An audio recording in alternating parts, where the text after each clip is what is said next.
मनवादी विचारधारा के लोग यूजीसी के विरोध में प्रदर्शन कर रहे थे, तो हम तो उनके प्रदर्शन में कभी खलल डालने नहीं गए, क्योंकि अभिव्यक्ति की आजादी है। आप खिलाफ में प्रदर्शन कीजिए, हमें समर्थन में करने दीजिए।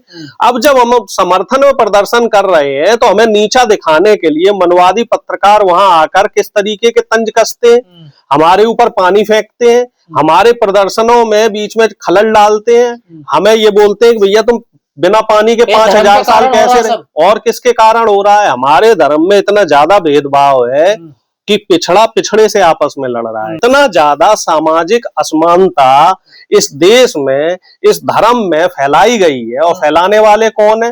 धर्म किसने बनाया? ब्राह्मणों ने। मुसलमान धर्म के जो मस्जिदें वो भी चंदा देके गरीब बच्चों को बाहर पढ़ने के लिए भेजती हैं, स्कॉलरशिप देते हैं। और हिंदू धर्म क्या करता है? हिंदू धर्म के मंदिर चंदे पे चलते हैं। ये लोग देना नहीं जानते, ये लोग लेते हैं। जो आरएसएस के लोग हैं वो आए दिन यूजीसी एक्ट का विरोध कर रहे हैं, वो आए दिन दलित पिछड़ों का विरोध कर रहे हैं। वो लोग ये कह रहे हैं कि भैया जो दलित पिछड़ा है वो विक्टिम कार्ड खेलता है। बताइए, जेएनयू की वाइस चांसलर महोदया को ऐसे शब्दों का इस्तेमाल करना चाहिए? किसी व्यक्ति का शोषण हो रहा है, किसी दलित महिला के साथ जो है भेदभाव हो रहा है और वो उसमें विक्टिम कार्ड खेलेगी, तो उन वाइस चांसलर महोदया को भी तनिक लज्जा नहीं आती है और शर्म नहीं आती। और मोहन भागवत जी किस तरीके का समर्थन कर रहे हैं? समर्थन करें तो खुल के करें। जो धरना प्रदर्शन जंतर मंतर सहित पूरे देश में चल रहे हैं, तो उन धरना प्रदर्शनों में शामिल होकर समर्थन करें ना।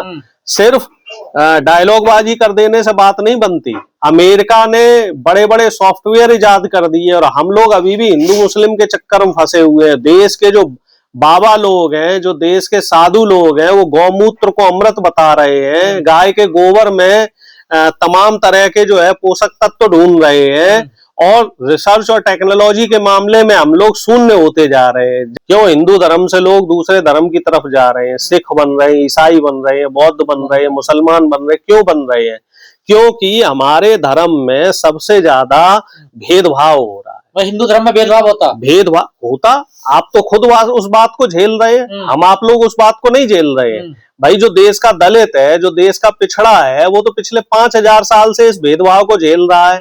आप देखो अभी जंतर मंतर पे, डीयू पे और जो तमाम यूनिवर्सिटियों के बाहर जो दलित पिछड़ों ने यूजीसी के समर्थन में तमाम जो प्रदर्शन किए, उस प्रदर्शन का विरोध करने वाले लोग कौन थे?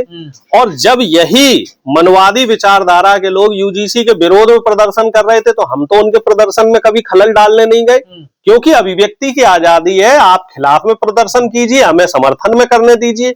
अब जब हम समर्थन में प्रदर्शन कर रहे हैं तो हमें नीचा दिखाने के लिए मनवादी पत्रकार वहां आकर किस तरीके के तंज कसते हैं, हमारे ऊपर पानी फेंकते हैं, हमारे प्रदर्शनों में बीच में खलल डालते हैं, हमें ये बोलते हैं कि भैया तुम बिना पानी के 5000 साल कैसे रहे। और किसके कारण हो रहा है? हमारे धर्म में इतना ज्यादा भेदभाव है कि पिछड़ा पिछड़े से आपस में लड़ रहा है। क्यों लड़ रहा है?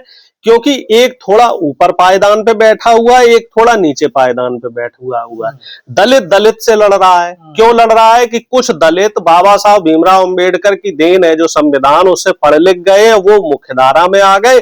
अब वो अपने से नीचे जो मुख्यधारा में नहीं आए, उनका शोषण करने में लगा हुआ है। आदिवासी के साथ ऐसे कर रहा है। तो इतना ज्यादा सामाजिक असमानता इस देश में, इस धर्म में फैलाई गई है। और फैलाने वाले कौन है? धर्म किसने बनाया? ब्राह्मणों ने। और धर्म बनाने के बाद उन लोगों ने उसको ऐसे इस तरीके से इतना ज्यादा कॉम्प्लिकेटेड कर दिया। कॉम्प्लिकेशन कैसे बढ़ी? जातियां बनने से। जातियों में ब्राह्मण को सर्वश्रेष्ठ बना दिया। फिर उसके बाद जो कुलीन रहेंगे, उच्चासीन रहेंगे, वो क्षत्रिय रहेंगे। और जो तमाम व्यापार का काम करेंगे वो वैसे करेंगे। भागवत जी जो घर वापसी करवा रहे हैं, पहले घर को ठीक किया जाए।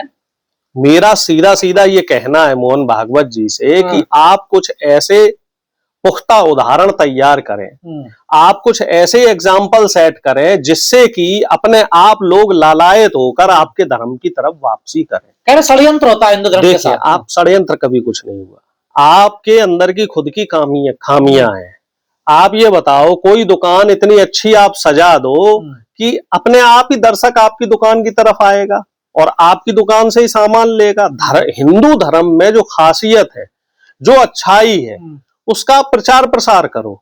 जब आप उसका प्रचार प्रसार करोगे, हिंदू धर्म के लोगों को आप अपलिफ्ट करोगे। आप ये बताइए कितने हिंदू धर्म के मंदिर हैं जो स्कॉलरशिप देते हैं मेधावी बच्चों को कि वो विदेश में जाके पढ़े। तमाम में ऐसे सिख धर्म के गुरुद्वारे बता दूंगा, तमाम में बौद्ध धर्म के जो मठ हैं वो बता दूंगा, जो बच्चों को स्कॉलरशिप देते हैं वो बाहर पढ़ते हैं। इवन मैं आपको कह रहा हूँ मुसलमान धर्म के जो मस्जिदें हैं वो भी चंदा देके गरीब बच्चों को बाहर पढ़ने के लिए भेजती हैं, स्कॉलरशिप देते हैं। और हिंदू धर्म क्या करता है, हिंदू धर्म के मंदिर चंदे पे चलते हैं। ये लोग देना नहीं जानते, ये लोग लेते हैं। आप किसी मंदिर में चले जाओ और कोई भी पुजारी से आप बात करो तो 1100 रुपए से कम दक्षिणा में तो वो आपके लिए कोई काम करेगा नहीं। आप मोटरसाइकिल का भी अगर आप कहोगे कि साहब मोटरसाइकिल हमने नई खरीदी है, इसका जरा मुहूर्त कर दो, इसकी जरा पूजा अर्चना कर दो, तो उसके लिए वो 1100 रुपए लेगा, फ्री में नहीं करेगा। तो इस तरह की जो ऋणवादिता हमारे धर्म में फैला दी गई है, इस तरह का जो भेदभाव हमारे धर्म में फैलाया गया है, लगाने आप हिंदू धर्म पर देखिए, आरोप नहीं है, सच्चाई है। और अगर मैं झूठा हूं तो मोहन भागवत जी सहित तमाम जो बीजेपी आरएसएस के लोग हैं वो इस बात को साबित करें कि क्या हमारे धर्म में भेदभाव नहीं है, क्या दलित और पिछड़ों के साथ अब भी बराबरी का अधिकार का समानता मिल रही है, क्या हमें मिल रही है? अगर मिल रही है तो बताई जाए कि हमें समानता कहाँ मिल रही है। हमें सबसे ज्यादा सरकारी नौकरियों में एनएफएस किया जाता है और प्राइवेट जो क्षेत्र है, निजी क्षेत्र जो देश में 95% है, वहां हमारी भागीदारी नहीं है, वहां हमारी एंट्री ही नहीं है। और साथ ही साथ एक जो और चीज चल रही है, जैसे ये मीडिया जैसी चीजें चल रही हैं, तो मीडिया में यही लोग बैठे हुए हैं। जब यूजीसी का विरोध हो रहा था तो मीडिया वाले लोग खूब दिखा रहे थे। अब यूजीसी का समर्थन में जो प्रदर्शन हो रहे हैं उसको मीडिया वाले नहीं दिखा रहे हैं। तो मीडिया वाले भी और जो तमाम ऊपर एलीट क्लास बैठा हुआ है, जो सवर्ण विचारधारा के, जो मनवादी विचारधारा के लोग हैं, ये लोग भी उन्हीं चीजों को दिखाते हैं जिनसे इन जो मनवादी विचारधारा के लोग हैं उन्हें फायदा मिले। मुझे जरा एक जानकारी चाहिए कि आरएसएस में जितने भी लोग हैं, जो ऊपर बैठे हुए पदाधिकारी हैं, उनके अपने निजी बच्चे कितने हैं? मोहन भागवत के कितने बच्चे हैं? और मोहन भागवत से नीचे जो प्रदेश के संचालक हैं उनके कितने बच्चे हैं? और जो आरएसएस से जुड़े हुए नेता हैं और इनसे पहले जो आरएसएस के संचालक रहे हैं तो उन्होंने कितने बच्चे पैदा किए हैं? ये जो फालतू की बातें आरएसएस के लोग इस तरह से फैलाते हैं, इससे क्या माहौल खराब होता है। इस समय महंगाई इतनी ज्यादा है, बेरोजगारी इतनी ज्यादा है कि आदमी एक बच्चा पढ़ा के उसको सेट नहीं कर पा रहा है, और मोहन भागवत जी 3 बच्चों का ज्ञान दे रहे हैं। और इनके आरएसएस और बीजेपी से जुड़े हुए जो नेता हैं वो एक ही बच्चा पैदा कर रहे हैं, और ये चाहते हैं कि देश का जो दलित है, देश का जो पिछड़ा है, देश का जो आदिवासी है, वो ज्यादा बच्चे पैदा करे, जिससे कि वो अपने बच्चों को पढ़ा ना पाए, अपने बच्चों को मुख्य धारा में ना ला पाए। ये सबका सारा का सारा मूर्ख बनाने का पूरा सिस्टम और षड्यंत्र चल रहा है। चिंता हो रही है कि दूसरे वाले को आबादी बढ़ रही है, हमारी कम हो रही है। देखिए चिंता हो रही है तो अपने जो कार्यकर्ता लोग हैं, जो इनके पालतू जो लोग हैं, जो माहौल खराब कर रहे हैं, उनको बोल के जरा एक यूजीसी का जो एक्ट है उसको लागू करवा दें। यूजीसी एक्ट अधर में अटका हुआ है। इनके जो तमाम वाइस चांसलर्स हैं तमाम यूनिवर्सिटी में, जो आरएसएस के लोग हैं, वो आए दिन यूजीसी एक्ट का विरोध कर रहे हैं, वो आए दिन दलित पिछड़ों का विरोध कर रहे हैं। तो समर्थन कर रहे हैं। वो लोग ये कह रहे हैं कि भैया जो दलित पिछड़ा है वो विक्टिम कार्ड खेलता है। बताइए, जेएनयू की वाइस चांसलर महोदया को ऐसे शब्दों का इस्तेमाल करना चाहिए? किसी व्यक्ति का शोषण हो रहा है, किसी दलित महिला के साथ जो है भेदभाव हो रहा है, और वो उसमें विक्टिम कार्ड खेलेगी, तो उन वाइस चांसलर महोदया को भी तनिक लज्जा नहीं आती है और शर्म नहीं आती। और मोहन भागवत जी किस तरीके का समर्थन कर रहे हैं? समर्थन करें तो खुल के करें। जो धरना प्रदर्शन जंतर मंतर सहित पूरे देश में चल रहे हैं, तो उन धरना प्रदर्शनों में शामिल होकर समर्थन करें ना। सिर्फ डायलॉगबाजी कर देने से बात नहीं बनती। डायलॉगबाजी कहाँ कर रहे हैं? वो तो कह रहे हैं कि विरोध डायलॉगबाजी तो है ही। अगर इतने बड़े ये लोग आरएसएस के लोग आरक्षण के समर्थक हैं, दलित पिछड़ों के समर्थक हैं, तो मध्य प्रदेश में पिछले 8 साल से 13% जो पिछड़ों का आरक्षण होल्ड पे लटका हुआ है, वो आरक्षण क्यों नहीं अनहोल्ड कर दिया जाता है? बताओ, सुप्रीम कोर्ट ने फिर से वो गेंद जो है हाई कोर्ट के पाले में डाल दी।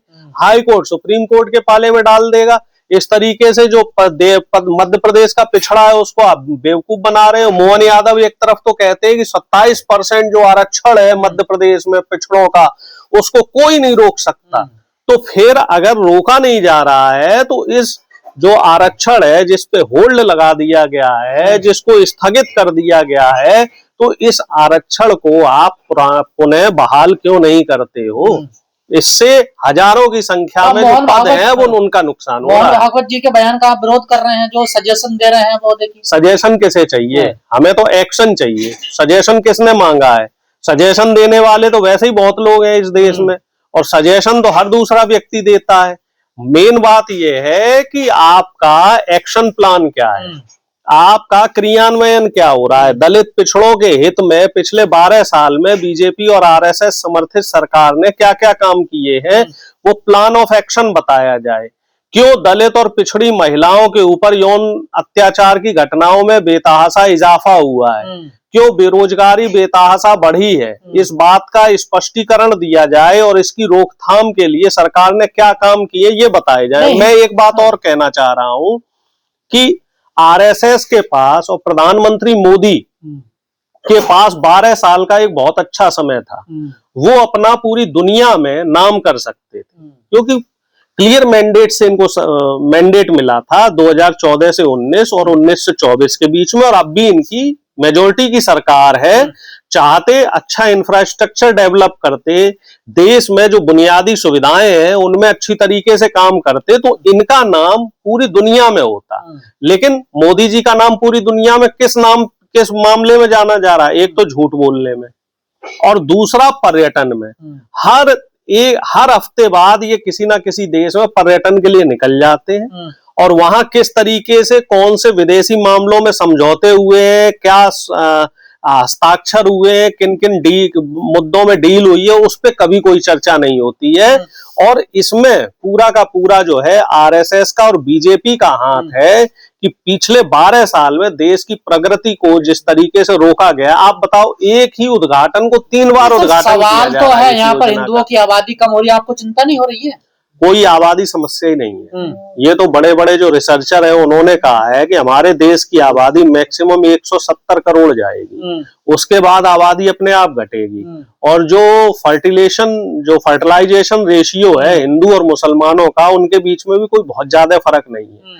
अब मुसलमानों का भी जो फर्टिलाइजेशन रेट है, जो बच्चा पैदा करने का रेट है, वो भी धीरे धीरे गिर रहा है। पहले ये 2 से ऊपर हुआ करता था, अब ये भी मुसलमानों का भी 2 से नीचे आ गया है। यानी कि मुसलमान जो मुख्य धारा में आ रहा है, जो पढ़ लिख रहा है, वो भी कम बच्चे पैदा कर रहा है। साधु संतों को चिंता है कि हिंदू अल्पसंख्यक ना हो जाए भारत में। साधु संत जरा देश की बेहतरी के लिए चिंता करें। हिंदू मुसलमानों की चिंता करने की साधु संतों को कोई जरूरत नहीं है। साधु संत अपना काम अगर ईमानदारी से करते, देश में भाईचारा और अमन का और आपसी मन प्रेम का संदेश अगर ये साधु संत फैलाते, तो देश तरक्की कर गया होता।